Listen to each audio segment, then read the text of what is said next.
Bismillahirrahmanirrahim. Assalamualaikum warahmatullahi wabarakatuh. Perkenalkan, nama saya Clarissa Eka Daliana, NIM 18013016133, mahasiswa dari jurusan Pendidikan Agama Islam, Fakultas Ilmu Tarbiyah dan Keguruan, Universitas Islam Negeri Wali Songo, Semarang. Di video kali ini, saya akan menunjukkan kegiatan PPL saya atau praktik pengalaman lapangan saya yang berkolaborasi dengan SMA Negeri 2 Brebes, di mana SMA Negeri 2 Brebes ini adalah salah satu SMA negeri yang berada di wilayah Brebes, Jawa Tengah. Karena adanya pandemi saat ini, maka kegiatan PPL itu dilakukan mandiri dari rumah. Jadi, mahasiswa diperkenankan untuk mencari sekolah yang diajak untuk kegiatan kolaborasi yang tentunya terdekat dari rumah.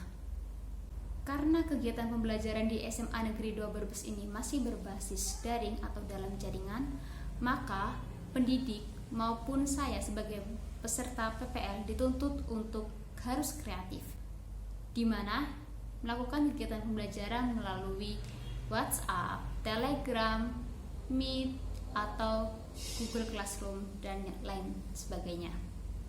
Di video pembelajaran kali ini saya menggunakan metode pembelajaran daring yang berbasis adalah grup WhatsApp, di mana grup WhatsApp ini bisa diakses oleh seluruh siswa yang tentunya mempermudah mereka dalam kegiatan pembelajaran. Kali ini saya melakukan kegiatan PPL di kelas 11 MIPA 6, di mana materinya adalah membahas tentang hormat dan patuh. Berikut adalah video praktik pembelajarannya. Baik, Bapak dan Ibu guru beserta dosen dan teman-teman semua. Pada kesempatan kali ini saya akan menunjukkan kegiatan PPL kolaborasi saya dengan SMA Negeri 2 Brebes. Tentunya kegiatan PPL ini berbeda dengan kegiatan sebelum-sebelumnya dikarenakan kondisi pandemi saat ini yang mengharuskan kita untuk tetap menjaga jarak dan juga tetap mematuhi protokol kesehatan demi keselamatan kita semua. Pada PPL kolaborasi ini, saya ditugaskan oleh guru pamong saya untuk mengajar siswa-siswinya, yaitu kelas 11 IPA 1, 11 IPA 2, 11 IPA 3, 11 IPA 4, 11 IPA 5, 11 IPA 6, 11 IPA 7, 11 IPS 3, dan juga 11 IPS 4. Untuk di semester genap ini, materi pembelajaran yang akan saya sampaikan adalah bab perilaku, hormat, dan patuh. Nah, untuk susunan kegiatannya, saya akan tampilkan di RPP. Saya akan tunjukkan EPP-nya. Nah, ini RPP-nya.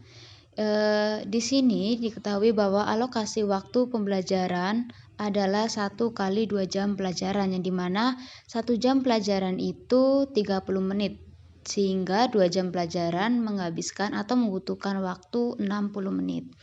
Saya juga menyampaikan tujuan pembelajaran dan bagaimana kegiatan dari pendahuluan, inti, dan penutup. Kemudian bagaimana sistem dalam pemberian nilai untuk hasil belajar.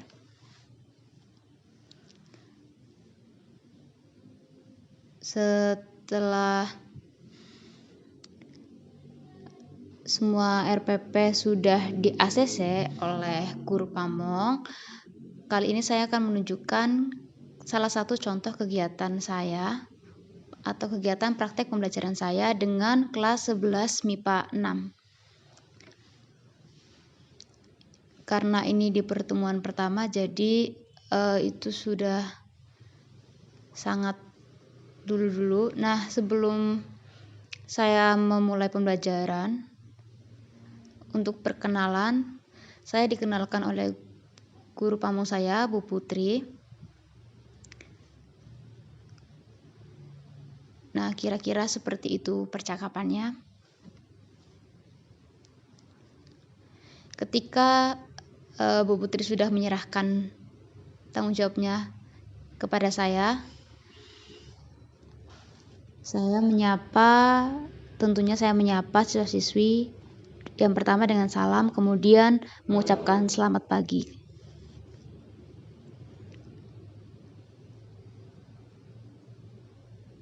Nah, ini adalah respon-respon dari para siswa-siswinya. Karena saya baru memulai, maka saya mengirimkan voice note atau rekaman suara untuk perkenalan. Baik, terima kasih atas kesempatan yang diberikan. Saya awali. Assalamualaikum warahmatullahi wabarakatuh. Bagaimana kabar siswa dari 11 MIPA 6 ini? Semoga Allah senantiasa memberikan perlindungan dan kesehatan kepada kita semua, sehingga kita bisa melakukan kegiatan pembelajaran seperti biasanya lagi ya. Amin. Sebelumnya, perkenalkan, nama saya Clarissa Eka Daliana, mahasiswa dari UIN Wali Songo Semarang. Jadi dalam rangka kegiatan PPL ini, insya Allah saya akan menjadi guru PAI kalian untuk beberapa pertemuan ke depan. Karena pembelajaran di SMA 2 ini masih berbasis daring, maka saya menyapa kalian semua melalui voice note ini agar setidaknya kalian bisa mengenali saya. Mungkin insya Allah untuk beberapa pertemuan ke depan kita bisa menggunakan Zoom, Microsoft atau Google Meet sesuai dengan persetujuan dari kelas kalian. Silahkan bagi kalian yang sudah mendengarkan voice note ini untuk memperkenalkan nama kalian dan juga nomor absennya sebagai presensi hari ini ya. Sementara itu saja dulu informasi yang bisa saya berikan. Untuk memulai pembelajaran hari ini, marilah kita awali dengan membaca basmalah. Bismillahirrahmanirrahim. Setelah saya memperkenalkan diri, selanjutnya saya meminta para peserta didik untuk mengirimkan rekaman suara juga berupa menyebutkan nama dan nomor absen untuk presensinya pada pertemuan saat itu. Nah, berikut adalah jawaban dari siswa-siswinya. Perkenalkan, nama saya Rosilia Dwi Daliani, absen 26. Assalamualaikum warahmatullahi wabarakatuh. Nama saya Kenawang Lintang, absen 17 dari kelas 11 MIPA 6. Tujuan dari siswa-siswi itu agar mengirimkan pesan suara adalah agar saya mengetahui bagaimana suara anak tersebut dan bagaimana mereka merespon dari stimulus yang saya berikan. Nah, di situ saya mengucapkan terima kasih bahwa siswa-siswinya sudah mau merespon dan mau menuliskan daftar presensi. Dan saya langsung saja masuk ke materi dan meminta para siswa-siswi untuk membuka LKS-nya. Saya juga menjelaskan bahwa di pertemuan sebelumnya mereka sudah membahas materi tentang hormat dan patuh kepada orang tua, maka di pertemuan kali ini mereka membahas hormat dan patuh kepada guru. Dan saat itu juga saya memberikan pertanyaan, selama ini bentuk hormat dan patuh seperti apa yang kalian berikan kepada guru dan apakah urgensinya menghormati guru bagi kalian pribadi? Jadi pertanyaan itu bertujuan agar merangsang materi yang akan disampaikan selanjutnya. Nah, ini adalah jawaban dari anak-anak. Ada yang menyampaikan bahwa dengan cara memperhatikan ketika guru menjelaskan, ketika bertemu dengan guru memberi salam, dan juga menyalimi tangannya. Ada yang mengatakan bahwa urgensi menghormati guru adalah sangat penting karena mereka guru adalah orang tua kedua mereka di sekolah dan orang yang berjasa memberikan ilmu kepada mereka. Nah, di saat sesi tanya jawab seperti ini, saya juga merespon bahwa jawabannya itu betul. Seperti itu. Dan saat ini juga para guru atau para peserta PPL juga bisa mengidentifikasi siswa mana saja yang aktif dalam merespon pertanyaan di kelas. Nah, alhamdulillah di kelas 11 MIPA ini, 11 MIPA 6 khususnya sangat responsif. Nah, saya juga memberikan apresiasi kepada mereka sebagai bentuk bahwa pernyataan atau jawaban mereka itu benar. Nah, untuk media selanjutnya, selain menggunakan pertanyaan untuk merangsang pengetahuan siswa, saya juga memberikan kesimpulan, kemudian memberikan link video dari YouTube. Saya juga mengira-ngira video mana yang dapat saya jadikan untuk pembelajaran, karena kita juga harus mengira-ngira waktu yang video tersebut paparkan agar tidak memakan waktu yang banyak. Biasanya saya memilih durasi waktu 5-6 menit untuk setiap video. Berikut adalah cuplikannya. Bagaimana agar kita bisa cinta kepada guru kita? Secara otomatis nanti akan tumbuh. Yang pertama adalah biasakan sering mendoakan guru kita. Wah, itu mengundang ilmu manfaat datang ke hati kita. Saya pribadi dan anak-anak saya ajarkan bahwasanya jangan lupa mendoakan guru-guru terdekat dulu. Baru nanti kalau ada kesempatannya sebut namanya. Setiap hari ada fawatih yang kita doa, sebut nama, sebut guru yang ngajar kita, sebut namanya, doakan. Karena kalau kita mendoakan guru itu kepentingan kita sebagai murid. Kalau guru ngajar kita itu sudah didoakan oleh malaikat. Tapi kalau kita mendoakan guru kita itu kita ingin menjatuhkan keberkahan, mencari berkah, doain. Makanya kalau saya lupa doain guru saya dalam waktu sholat saja, berarti hilang berkah saya, rugi dong saya. Jadi ilmu itu bukan hanya yang dihafal oleh otak kita, bukan, tapi dengan keberkahan, ikatan dengan guru itu mendoakan. Semakin banyak kita mendoakan guru, lihat semakin banyak yang kita dapat. Dan itu penyubur cinta antara kita dengan seorang guru. Doain. Makanya Imam Ahmad ibn Hanbal berkata, ulama besar, alim pemilik yang mempunyai madhab Hambali, beliau berkata, demi Allah, semenjak aku kenal dengan Imam Syafi'i guru saya itu, demi Allah aku tidak sholat 2 rakaat kecuali aku doakan beliau. Jadi kalau kita doakan guru kita itu sebetulnya kepentingan kita. Agar apa? Agar ilmunya ngucur. Sehingga kadang ilmu yang didapat seorang murid melebihi daripada ilmu gurunya. Karena benernya hati seorang murid. Itu isyarat dari Nabi, rubba mubalaghin aula minas sami. Kadang guru itu bisa memahami satu hadis Nabi, punya 5 faedah, 5 pemahaman disampaikan ke murid. Cuman karena muridnya tuh dengan gurunya sangat cinta, muridnya bisa jerentrehkan 10 pemahaman. Lihat, kuncinya adalah murid mencintai seorang guru. Gurunya itu punya faham terbatas, maka rubba mubalaghin. Alangkah banyaknya seorang murid ternyata pemahamannya lebih luas daripada gurunya, yaitu murid yang punya adab. Gurunya nyampaikan begitu saja, tapi bisa direkam oleh seorang murid lebih luas lagi. Nah, ini dimanapun, ini berlaku kalau kita bicara di pesantren-pesantren. Sehingga tidak sedikit murid lebih pintar dari gurunya, dan itu impiannya seorang guru. Kuncinya tadi, cinta, dan untuk menumbuhkan cinta adalah seringlah mendoakan guru. Kemudian yang kedua adalah seringlah sebut-sebut kebaikan guru di antara murid-murid, di antara kita. Karena apa? Agar semuanya saling mencintai. Jadi sering sebutkan kebaikan. Oh, ini faedahnya besar. Kalau gurunya sih nggak senang kalau guru kita tuh kalau kita sebut kebaikannya, malu, mereka nggak senang, minta ditutup. Cuman kita sebagai murid, kalau kita sama-sama murid, kita punya guru.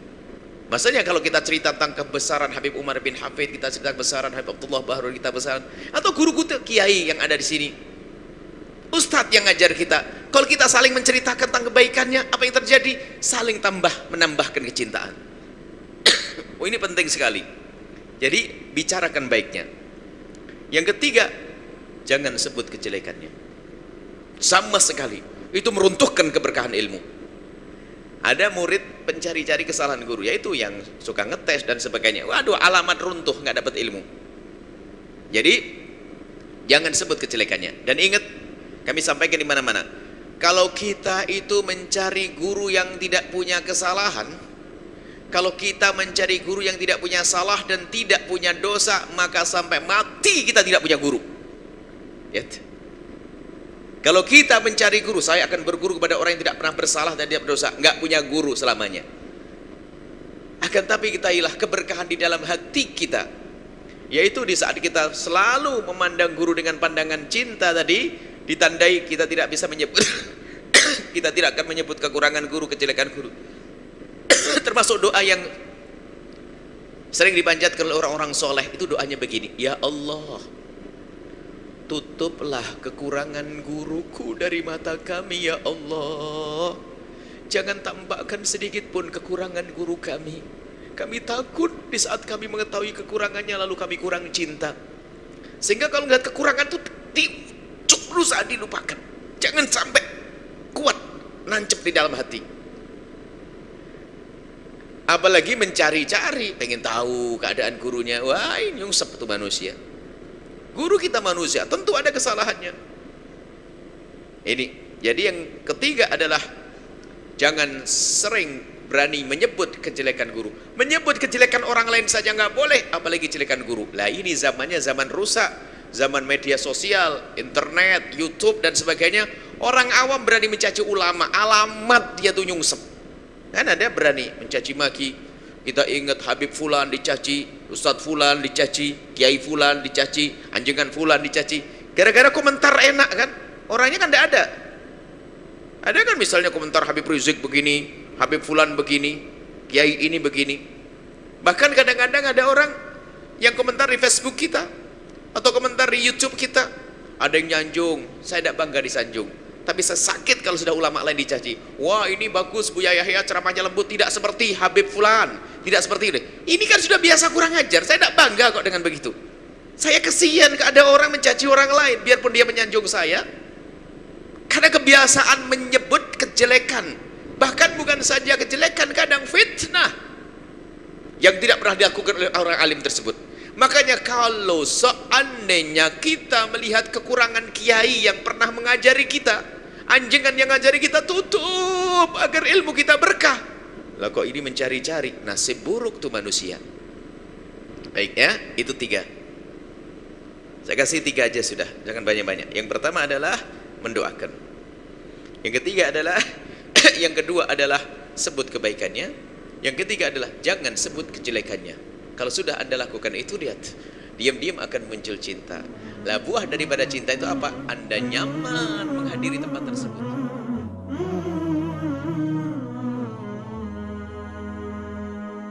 Setelah para siswa-siswi menyimak video yang diberikan, maka saya meminta para siswa-siswi untuk memberikan tanggapan dari video tersebut. Nah, ini adalah jawaban dari mereka. Ada yang mengatakan bahwa 3 hal yang dapat kita lakukan untuk mendapatkan berkah ilmu itu dari mendoakan guru, mengunjungi atau membicarakan guru dengan yang baik-baik, dan tidak menceritakan keburukan guru. Nah, ini adalah keaktifan dari siswa-siswi, maka harus diapresiasi baik dengan nilai keaktifan maupun respon. Nah, kemudian saya memberikan refleksi atau kesimpulan tentang pembelajaran hari ini. Saya juga tak lupa untuk menanyakan apakah ada hal yang ingin ditanyakan kepada siswa-siswi.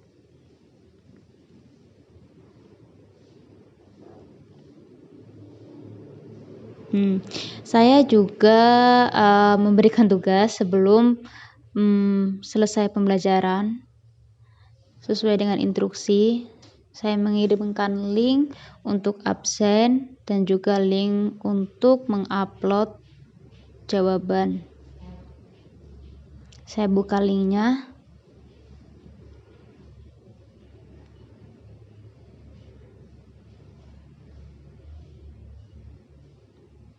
Nah,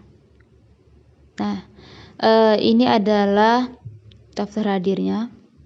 Jadi siswa-siswi diperkenankan untuk mengisi sebagai daftar kehadiran dan juga penguploadan tugas atau pengumpulan tugas.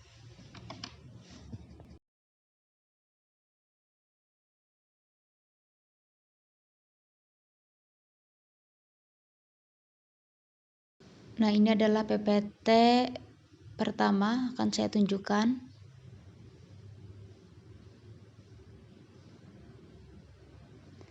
Jadi saya juga membuatkan media PowerPoint agar anak-anak bisa meringkas dan tentunya mengerti inti dari materi pembelajarannya. Saya buatkan semenarik mungkin agar anak-anak tidak monoton namun tetap rapi. Nah, ketika anak sudah membaca PPT, jika ada tugas yang berada di dalam PPT, maka siswa akan mengetahuinya.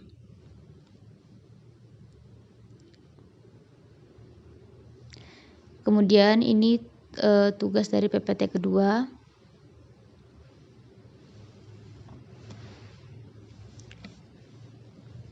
Nah, seperti ini. PPT pertama yaitu hormat dan patuh kepada orang tua, dan PPT kedua ini untuk materi hormat dan patuh kepada guru. Di akhir slide saya tuliskan tugas keduanya.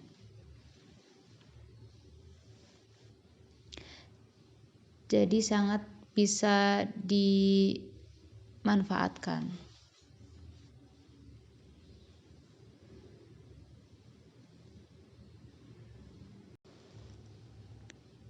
Kemudian di akhir pembelajaran saya mengucapkan bahwa jika ada yang ditanyakan boleh mengechat saya secara pribadi dan mengingatkan bahwa deadline tugasnya berakhir tanggal 1 Maret.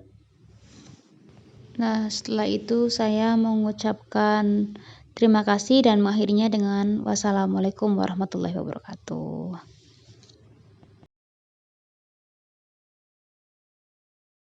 Nah, seperti itulah kira-kira kegiatan pembelajaran daring yang ada di SMA Negeri 2 Brebes ini. Sekian dari saya, kurang dan lebihnya mohon maaf.